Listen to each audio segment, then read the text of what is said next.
Bismillahirrahmanirrahim. Elhamdülillahi Rabbil alemin. Ve salatu ve selamu ala seyyidina ve nebiyyina Ebil Qasimil Mustafa Muhammed ve alihi tayyibine tahirin ve ashabihil muntecebin. Ed-dersul rabi'u el-ma'anil istilahiyye lil ilmi vel felsefe. Bu 4. derste çok önemli bir konuya işaret ediyor. Konunun aslı çok önemlidir. Ancak konunun aslı bağlamında birkaç tane örnek veriyor. Birkaç tane lafız üzerinden örnek veriyor. Onlardan bir tanesi ilimdir, bir tanesi de felsefedir. Felsefe istilahı ve ilim istilahı, bunların ne anlama geldiğini, tabi bu felsefe ve ilim istilahını açıklamadan önce bir mukaddimeye giriyor ve o mukaddimede de iştirak-i lafzi üzerinde duruyor. İştirak-i lafzi bir mukaddime, bu dersler diğer derslerde olduğu gibi birkaç tane alt başlık vardır. Bu alt başlıklardan bir tanesi mukaddimedir. İkincisi de iştirak-i lafzi konusudur. Müşterek-i lafzi konusu çok önemlidir. Ondan sonra ilmin istilahi manası, felsefenin istilahi manası ve felsefetul ilmiye, bilimsel felsefe konusunu işliyor. Alt başlıklar bunlardır. Bu alt başlıklardan ilk başlık ve ikinci başlık mukaddime ve iştirak-i lafzi konusu üzerinde duruyor. Bizim burada en çok üzerinde durulması gereken şey iştirak-i lafzidir. Ben konuya girmeden önce bu konunun önemliliği hakkında bir açıklama yapayım. Ondan sonra konuya başlayalım. Şimdi biz insanlar her halükarda birbiriyle anlaşmamız kelimeler ve sözcükler üzerindendir. Benim zihnimde bir insan olarak benim zihnimde şekillenmiş olan algıyı ve benim zihnimde, iç alemimde gerçekleşmiş olan kavrayış. Bakın, bu zihnimde şekillenmiş olan bilgiyi iki kısma ayırıyoruz. Bir kısım bilgi suretlerdir. Yani tarife ihtiyaç duymuyor, açıklamaya ihtiyaç duymuyor. Mesela farz edelim, taş dediğim zaman zaten herkes taşın ne olduğunu biliyor. 5 duyu organlarımızla irtibata geçmişiz. Onlardan bir, zihnimizde bir suret şekillenmiş, isim. Ali, Hasan, Hüseyin, taş, ağaç. Bu sözcükler dışarıdaki varlıklarla irtibata geçtiğimiz zaman zihnimizde onların sureti şekilleniyor ve o şekillenmiş olan suretlere isim takmışız. Birisine ağaç demişiz, birisine taş demişiz, birisine ot demişiz, birisine su demişiz ve bu şekilde. Birisine de insan demişiz, birisine hayvan demişiz. Şimdi insan dediğim zaman kimse ihtilafa düşmüyor. Hayvan dediğimiz zaman yine ihtilafa düşmüyoruz. Bitki dediğimiz zaman, cemaat dediğimiz zaman buralarda ihtilaf söz konusu değildir. Ama bu isimlerin kendisinden bahsetmiş olduğu bu varlıklar hakkında benim için şekillenmiş olan algı önemlidir. Siz insanı nasıl okuyorsunuz? Siz insanı nasıl değerlendiriyorsunuz? Siz insanı nasıl tarif ediyorsunuz? Siz insan için nasıl bir hedef belirliyorsunuz? Siz insanın nereden geldiğini açıklıyorsunuz. Bak, buralar artık algıdır. Buralar artık kavrayıştır. Benim zihnimde şekillenmiş olan bu kavrayış, benim zihnimde bir insan olarak zihnimde şekillenmiş olan algı, sözcükler üzerinden sizinle paylaşmaya çalışıyorum. Size diyorum ki benim insan hakkındaki algım şudur. İnsanın nereden geldiği sorusunu cevaplarken benim bu sorunun cevabı hakkındaki cevabım budur. Kendi algımı açıklıyorum. Siz de doğal olarak kendi zihninizde, kendi iç aleminizde şekillenmiş olanını bana anlatıyorsunuz. Yani insanlar sözcükler üzerinden, kavramlar üzerinden, mefhum üzerinden, terimler üzerinden birbiriyle anlaşıyor. Birbiriyle anlaşabilmeleri için ilk önce bu sözcüklerden kast ettikleri manayı müşahhaslaştırması gerekiyor. Müşahhaslaştırmaları lazım. Mesela farz edelim, ben adalet taraftarlığını yapıyorum. Ben adalet taraftarlığını yapıyor isem benim adaletten maksadım ne? Karşıdaki insanın adaletten maksadı ne? İlk önce benim karşıdaki insanla anlaşabilmem için benim adaletten kast ettiğim maksadımı ve karşıdaki insanın da kendisinin adaletten kast etmiş olduğu maksadı bana açıklaması gerekiyor. Yoksa bizim birbiriyle anlaşmamız imkansızdır. Din denildiği zaman dinden kast edilen şey ne? Ben diyorum ben din taraftarıyım. Ben dindarım. Dinden maksat nedir? Dinden kast ettiğiniz şey nedir? Siz din sözcüğünün ifade etmiş olduğu o kavrayış, o algı nedir? Onu ilk önce bana açıklamanız gerekir. Benim dine taraftarlığım neyi ifade ediyorsam o karşıdaki benden anlaması gerekiyor. Bugün şayet İslam alemindeki en temel sorunlardan, belki sadece İslam alemi değil, bütün insanlar arasındaki en temel sorunlardan birisi de bu kavramlar üzerinden şekillenmiş olan sorunlardır. Mesela siz bunu önemli olduğu için örneklendiriyorum. Mesela biz hadis Müslümanlar arasında Peygamber sallallahu aleyhi ve sellem bizim için Kur'an ve sünnet bırakmış iddiasında bulunuyoruz ki iddia bu meşhur iddiadır. Kur'an ve sünnet bize bırakılmış. Sünnet denildiği zaman ne kastedilir? Kur'an denildiği zaman zaten belli. Sünnet denildiği zaman ne kastedilir? Yani Peygamber sallallahu aleyhi ve sellem kendisine ait olan sözlerini, kendisine ait olan eylemlerini ve kendisine ait olan imzaları onayladıklarını bir kitapta yazmış ve o kitabın altına imzasını atmış ve mühürlemiş ve benim sünnetim budur demek midir?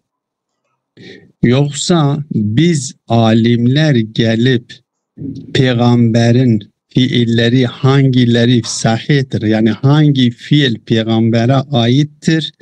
Alimler mi belirliyor? Hangi söz peygambere aittir?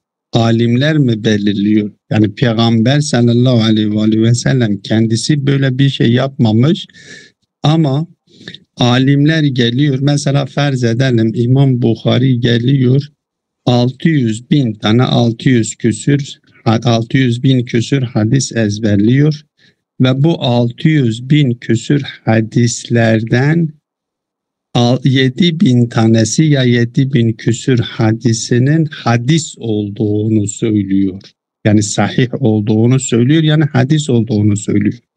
O zaman bunun sünnet olup olmadığını, eğer biz sünnet peygamberin sözleridir, söz olarak kabul, sözleri peygamberin sözleri peygamberin sünnetidir, ya peygamberin yaptıkları eylemleri peygamberin sünnetidir, ya imzaladıkları, onayladıkları peygamberin sünnetidir olarak kabul ettiğimiz zaman bunun sünnet olduğunu kim belirliyor? İmam Bukhari belirliyor ya İmam Müslim belirliyor. Yani o sünnetin sünnet olduğunu peygamber belirlemiyor ki. Bir alim gelmiş belirtmiş oluyor.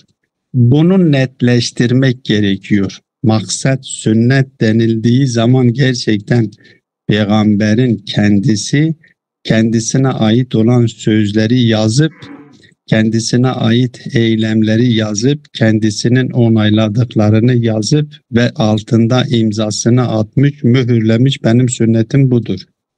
Bunu söylemiş, bunu yapmış olsaydı peygamber kendisinden sonra sünnet bırakmış ve peygamberin bu kitaptaki kendisine ait olduğunu söylediklerine uyarsak peygamberin sünnetine uymuş oluyoruz.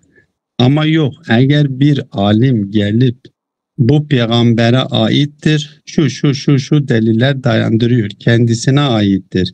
O alim üzerinden peygambere tabi olmuş oluyoruz. Yani yine mutlak anlamda peygambere tabi olmuş sayılmıyoruz. Bu bir. İkinci nokta, o peygambere nispetlendirilmiş olan rivayeti tahlil ettiğimiz zaman, ki biliyorsunuz ulumul hadiste, hadis biliminde 2 nokta önemlidir. Biri senet meselesi, ikincisi diraye meselesi. Yani sözcükler üzerinde durmak, o sözcüklerden Peygamber sallallahu aleyhi ve sellem neyi kastetmiş? Mesela farz edelim, Kur'an-ı Kerim'de Nebi sözcüğü geçiyor ve Resul sözcüğü geçiyor. Resul'den maksat nedir? Nebi'den maksat nedir? Neden Peygamber sallallahu aleyhi ve sellem ulemâ-u ümmeti ke enbiyâi benu İsrail demiş de ama ker rusuli beni İsrail dememiş? Burada diraye meselesi, yani o hadiste kullanılmış olan sözcükler önemlidir. O sözcükler bağlamında bir sonuca varmadığımız sürece birbirimizle anlaşmamız imkansızdır. Bu anlamda burada kendisi her ne kadar detaylı bir şekilde bu konuya girmiyor ama Ayetullah Misbah Yezdi'nin en önemli, yani ben orada olduğum o süreç içerisinde ve İran'daki konular bağlamında, çünkü Ayetullah Misbah Yezdi bir teorisyendi. Yani bir fikir adamıydı, bir düşünce adamıydı ve İran'daki o aydının batı yanlılarıyla kendisi fikirsel olarak ciddi bir mücadele vermiş. Çok ciddi ve kendisinin en çok üzerinde durduğu konulardan bir tanesi kullanılan sözcüklerden ilk önce maksadımızın netleştirilmesinin gerekliliğidir. Hele eğer kelimelerde müşterek-i lafzi ise, bir kelime müşterek-i lafzi ise, mesela burada kendisi bu mukaddimede İlk önce geliyor diyor ki felsefe ilk sözcüğü hangi manada kullanıldı? Batı dünyasında üç tane mana, üç manaya geldiğine işaret ediyor. Ve bunu açıklıyor kendisi. Diyor ki ilk önce ulumul hakiki bilimlerin tamamını kapsıyor niteliğindeydi. Ulumul hakiki neyin karşısında kullanılıyor? Ulumul hakiki, ulumul itibari. İtibari ilimlerle hakiki ilimler arasındaki fark şudur. İlimde biliyorsunuz ki ma'lum önemlidir. Ma'lum, bilinen. Eğer ilimlerde o bilinen insanın varlığıyla irtibatlı değilse, varlığına bağlı değilse o bilimlere ulum-i hakiki deniliyor. Mesela farz edelim biz felsefe dediğimiz zaman konusu nedir? Vücuttur. İster insan olsun, ister insan olmasın. Vücut diye bir hakikat söz konusudur. Taş bir varlıktır. Mesela gökler bir varlıktır. Allah bir varlıktır. Melekler bir varlıktır. Yani insanın var olup olmaması onu bağlamıyor. Eğer o ilmin kendisinden bahsettiği konular insanın kendisine, varlığı insanın kendisine bağlı değilse o ilimlere hakiki ilimler deniliyor. Ama eğer bir bilim dalında o bilim dalında konu edilen şey insanın kendisiyle irtibatlıdır. Mesela dil. Eğer insan olmamış olsa, insan bağlamındaki dili söylüyorum. Eğer insanın kendisi olmamış olsaydı, aslında dilin bir anlamı söz konusu değildi ki. Öyleyse dil dediğimiz ister edebiyat olsun, ister maani olsun, ister beyan olsun, bu itibaridir. İnsanın kendisi bir insanın bir diğer insanla anlaşması için bunu itibar etmiş. Mesela biz para dediğimiz zaman aslında şeydir. Para dediğimiz şey nedir? Bir kağıttır. Hiçbir değeri yoktur. Kağıttır. Kağıt kadar bir değeri vardır. Ama insanlar tarafından gelmiş, kendisine bir değer biçilmiş, bunun değeri insanın kendisi itibar etmiş. Yani diyor ki ben mesela bu 10 lirayı 10 değerinde kabul ediyorum. 100 lirayı 100 değerinde kabul ediyorum.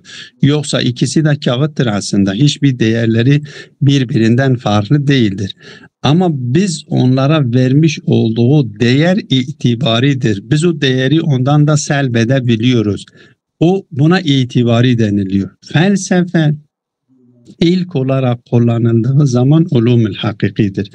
Daha sonradan Batı dünyasında ulum-ül itibariyi de kapsayacak nitelikte anlamı genişlettirildi. Geldi kendisine felsefe denildiği zaman adab meselesi de edebiyat meselelerini de lügat meselesini kapsayacak şekilde bunu yaptı. Özellikle Koruni Vusta dediğimiz orta çağda o skolastik felsefe dönemindeki kendisinden bahsetmiştik önceki derslerde. Buna da kendisi gelmişti, getirdiler felsefenin kavramını biraz daha genişlettiler. Sadece ulumul hakikiyi kapsayacak nitelikte değil, itibari bilimleri de kapsayacak nitelikte felsefenin manasını genişlettiler. Daha sonra Auguste Comte geliyor, bu felsefeyi aslında metafizik ile ilmi pozitif bilimlerden bunu ayırıyor, hakiki ilimlerden ayırıyor. Diyor ki felsefe denildiği zaman yani metafiziksel konularla ilgilenen beş duyu organlarla irtibatı olmayan varlıklar hakkında ne yapan varlıklarla ilgilenen felsefe deniliyor. Artık felsefeye bu Auguste Comte'tan sonra felsefe ilim diye kabul edilmiyor. Bu Batı dünyasında felsefe için böyle bir anlam söz konusu olduğunu söylüyor. Biz felsefeden kast ettiğimizin ne olduğunu ilk önce gelip bunu açıklıyor ki bunu açıklamak için geliyor iştiraki lafziden bahsediyor. Ben daha iştiraki lafziden girmeden bu mukaddimeyi okuyalım. Bugünkü dersimizi bu mukaddimeyle bitirelim. Diyor ki mukaddimetun. لقد أشرنا في الدرس الأول أن لفظ الفلسفة كان يطلق في البداية ويقصد به أنه اسم عام لجميع العلوم الحقيقية. Bütün hakiki ilimleri kapsayacak nitelikte bu kullanılan genel bir sözcüktü. İlk olarak felsefe ortaya atıldığı zaman bu ulumul hakiki dediğimiz hakiki bilimlerin hepsini kapsayacak nitelikteydi.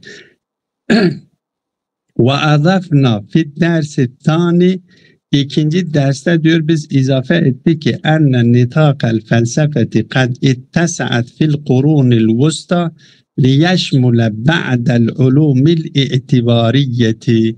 İtibari olan bazı ilimleri de kapsayacak şekilde manasını genişlettiler. Kel adabi, edebiyat gibi vel maani vel beyan ki bunlar hepsi dil bağlamındadır ki ister lügat olsun, ister edebiyat olsun, ister maani olsun, ister beyan olsun bunlar ulum-i itibaridir. Çünkü dil ile ilgilidir. İnsan tarafından itibar edilmiştir. وَلَرْحَدْنَا فِي الدَّرْسِ الثَّالِثِ أَنَّ الْوَضْعِيَّةَ تَجْعَلُ الْمَعْرِفَةَ الْعِلْمِيَّةَ فِي مُقَابِلِ الْمَعْرِفَةِ الْفَلْسَفِيَّةِ وَالْمِتَافِزِيقِيَّةِ. Bir sonraki derste, üçüncü derste pozitivistlerin Auguste Comte geliyor, pozitivist düşüncesini geliştiriyor. Pozitivistler geliyor felsefeyi, felsefeyi ilmi olan bilginin karşısında yani sadece metafizikle ilgilenen bir bilim dalıdır şeklinde manasını daraltıyor. وَهِيَ لَا تَرَى إِلَّا الْعُلُومَ التَّجْرِبِيَّةَ fakat saliheten livesfiha bil ilmiyeti. Felsefe duyu organların kendisiyle irtibata geçemediği konular hakkında, konular üzerinde şekillendiği için, konuları konu ettiği için ona ilim denilmiyor. Yani kendisine ilim denilmiyor. Duyu organlarla elde edilecek duyu organlar vasıtasıyla üzerinde araştırma yapılacak ve gözetleme yapılacak, deneyler gerçekleştirilebilecek, laboratuvarlarda gerçekleştirilmiş olan deneyler neticesinde elde etmiş olan sonuçlara bilgi deniliyor. Ama felsefede ben şimdi Allah'ın varlığını nasıl tecrübe ediyorum beş duyu organımla? Metafiziksel konular, meleklerin varlığını nasıl, ahiretin var olup olmadığını nasıl beş duyu organlarımla tecrübe ediyorum diyor. Tecrübe edilecek var şeyler, konular değildir. Öyleyse felsefe nedir? Felsefe aslında ilim değildir, bilgi değildir, bilim değildir. Felsefe hayali bir şeydir. Asıl bilgi denilen şey nedir? Beş duyu organlarla üzerinde çalışılıp deney yapılabilecek laboratuvarlarda üzerinde deney gerçekleştirilecek ve o deneyler sonucunda elde ettiğimiz sonuçlar bilgidir. İlim denildiği zaman budur. وحسب الاصطلاح الأول الذي شاع في العصر الإسلامي فإن للفلسفة أبعادا متعددة. Ama birinci manaya göre ki İslam dünyasında bu yayılıyor.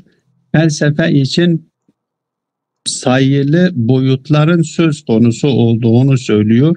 Ve kullu kısmin minha yutlaqu aleyhi ismun hasun bihi. Her kısma kendisine, her boyuta kendisine has bir isim veriliyor. Ve minet tabiiyye inde idin en la yuced takabulun beynel felsefeti vel ilmi. Doğal olarak bu anlamda, o birinci anlamdaki yani bir ulumul hakiki bilimlere felsefe denildiği zaman öyleyse felsefe ile ilim arasında bir takabül söz konusu değildir. Bunların birbiriyle çelişmeleri, birbirinin karşısında yer almaları söz konusu değildir. وأما الاصطلاح الثاني الذي شاع في أوروبا القرون الوسطى فإنه قد أهمل بانتهاء تلك المرحلة التاريخية. Ama ikinci istilah ki Avrupa'da bu ikinci istilah, ikinci anlam yayılıyor. Diyor ki bu anlam tabi Kurunul Vusta denildiğimiz zaman o Kurunul Vusta'da bu mana yani felsefe için felsefeye verilmiş olan mana genişletildi. İtibari bilimleri de kapsayacak şekilde genişletildi. Kurunul Vusta'nın orta çağın bitmesiyle bu mana da ihmal edildi, terk edildi, gitti. وَلَمَّا كَانَ هَذَا الْاِسْتِلَاحُ شَائِعًا فِي الدُّوَلِ الشَّرْقِيَّةِ اَيْدًا فَلَا بُدَّ لَنَا مِنْ تَنَاوُلِ الْعِلْمِ وَالْفَلْسَفَةِ وَالْمِتَافِزِيقَ بِالشَّرْحِ وَالتَّوْضِيحِ وَلَا بُدَّ مِنْ بَيَانِ النِّسْبَةِ بَيْنَهَا. Sanki siz bir açtınız, bir kavram satırı atladınız sanki. فإن الفلسفة وأما حسب الاصطلاح الثالث olabilir. Evet. وأما حسب الاصطلاح الثالث الرائج اليوم في الغرب. Evet doğrudur.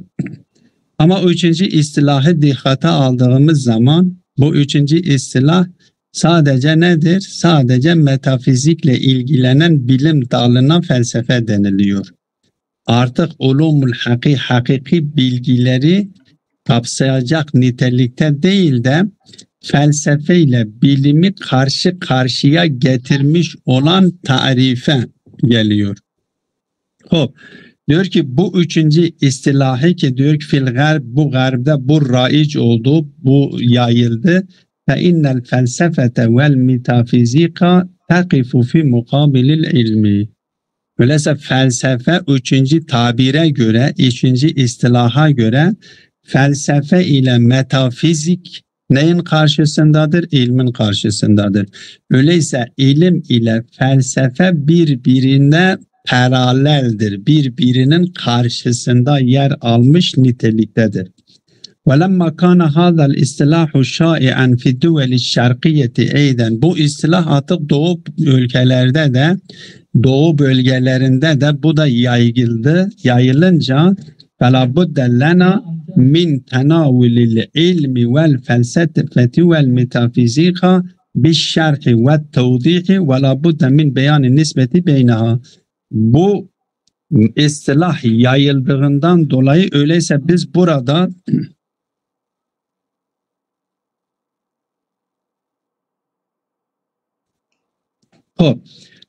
bu öyleyse felsefeden kastedilen mana nedir?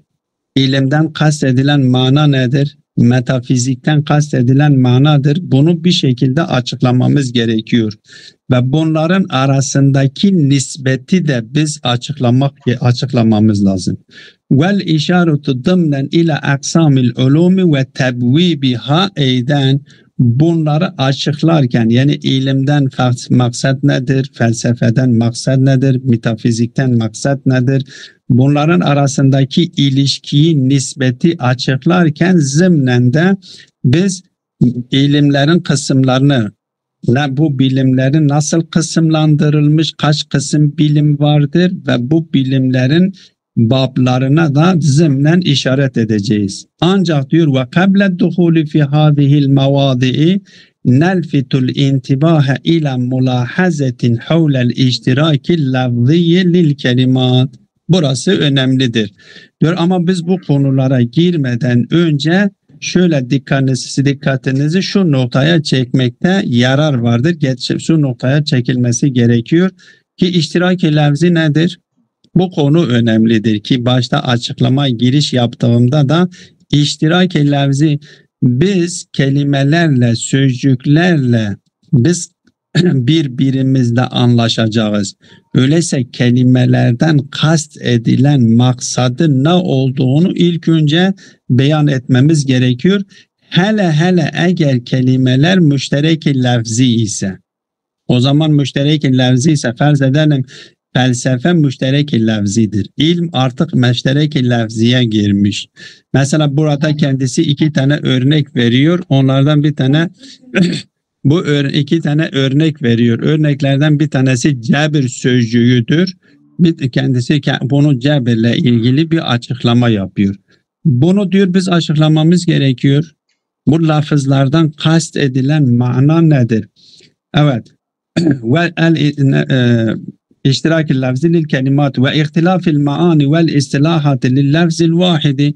Bir kelime için farklı istilahlar, farklı manalar yüklenilmiştir. O zaman eğer biz kelimeler üzerinden, biz sözcükler üzerinden birbirimizle anlaşmaya çalışıyor isek, o zaman kelimelerden kastettiğimiz maksadımız ne olduğunu İlk önce birbirimize anlatmamız gerekiyor ki ben o kelimeyi sizinle konuşurken o kelimeden kast ettiğimi siz bileceksiniz ki ona göre benimle konuşacaksınız. Siz kelimeyi konuştuğunuz zaman o kelimeden hangi anlamı kast ettiğini ben bileyim ki ona göre sizinle konuşabileyim. Eğer biz kullandığımız kelimelerden neyi kast ettiğimizi ilk önce açıklamasak hiçbir zaman birbirimizle anlaşmamız mümkün değildir. Ve huve emrun zu ehemmiyetin faikatin. Çok önemli bir meseledir. Vel gafletu anhu tuaddi ila mugalatatin ve iştibahatin kethiretin. Bu durumdan